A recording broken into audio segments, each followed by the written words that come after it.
इस कहानी की शुरुआत में हमें एक इंसान को दिखाया जाता है जो अपने बिजनेस पार्टनर और एक्स गर्लफ्रेंड का मर्डर कर देता है और घबराता हुआ घर के अंदर जाता है, जहां उसकी दो बेटियां विक्टोरिया और उसकी छोटी सी बच्ची लिली को अपनी कार में बैठने को कहता है। फिर वो हाईवे से निकल जाता है जो बर्फ से ढका हुआ था। वो टेंशन में गाड़ी को गोली की तरह चला रहा था और उसका बैलेंस खो जाता है और वो कार समेत एक खाई में जाकर गिर जाता है। वहीं मर्डर वाले घर में पुलिस आती है, जहाँ लुकस अपने भाई को देखने आता है। वो पुलिस से पूछता है उसका भाई कैसा है, ठीक है या फिर नहीं। वो अंदर जाने लगता है लेकिन पुलिस उसे अंदर नहीं जाने देती। वहीं कार एक्सीडेंट में तीनों ही बच जाते हैं। उनको थोड़ी दूर में एक खाली घर दिखाई देता है जो घने जंगलों के बीचों बीच था। इतनी बर्फबारी में वो वहां जाने का फैसला करते हैं। तभी विक्टोरिया को घर के अंदर कोई दिखता है जो कि धुंधली दिखाई देता है क्योंकि उसकी नजर कमजोर थी, साथ ही साथ उसका चश्मा टूटा हुआ भी था। उनका पिता उन दोनों को घर के अंदर ले जाता है जहाँ वो अपनी बेटियों को मारना चाहता था। वे विक्टोरिया को गला लगाता है, वो चश्मा उतार लेता है, वो गोली चलाने ही वाला होता है। तभी पीछे से एकदम मामा आकर उसे मार देती है। यहाँ विक्टोरिया को कुछ भी दिखाई नहीं देता क्योंकि उसके पास चश्मा नहीं था। इसके बाद में वो भूखे प्यास से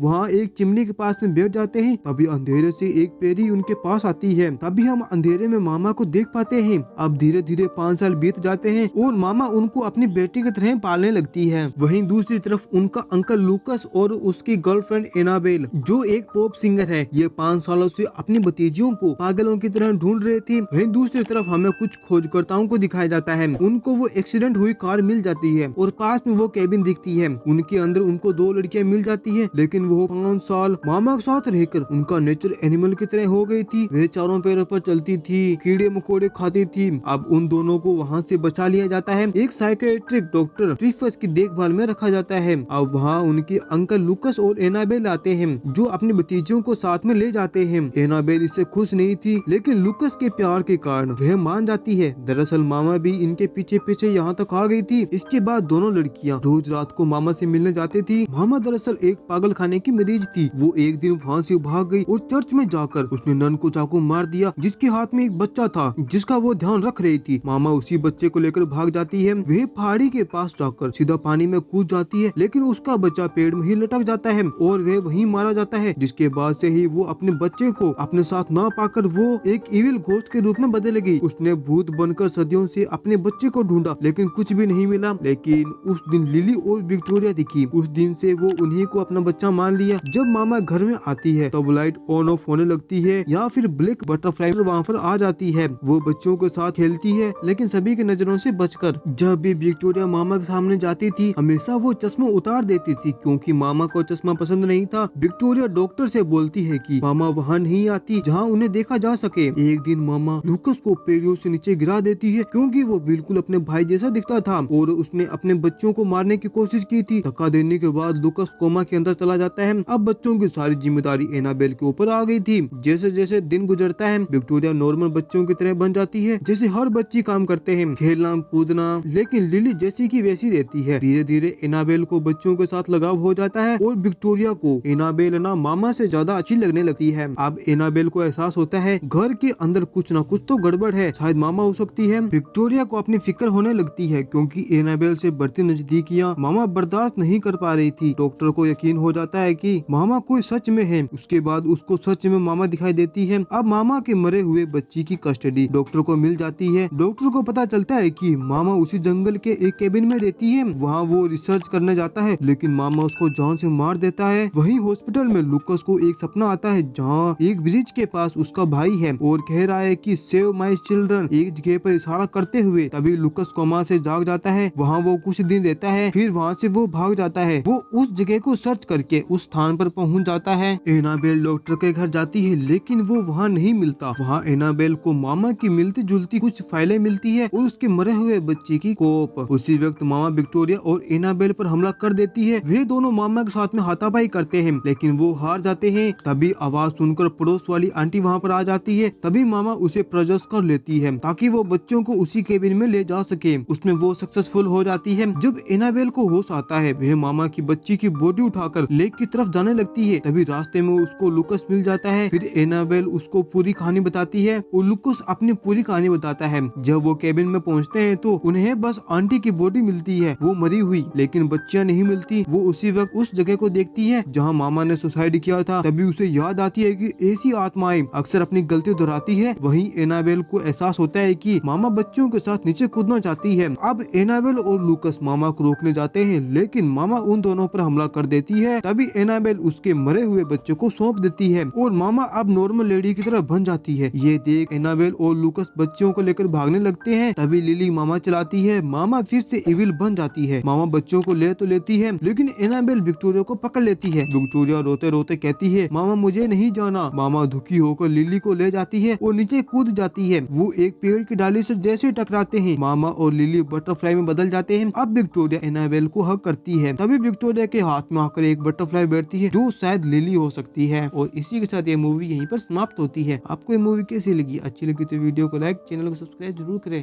जब तक मिलते हैं अगली वीडियो में, तब तक के लिए बाय बाय।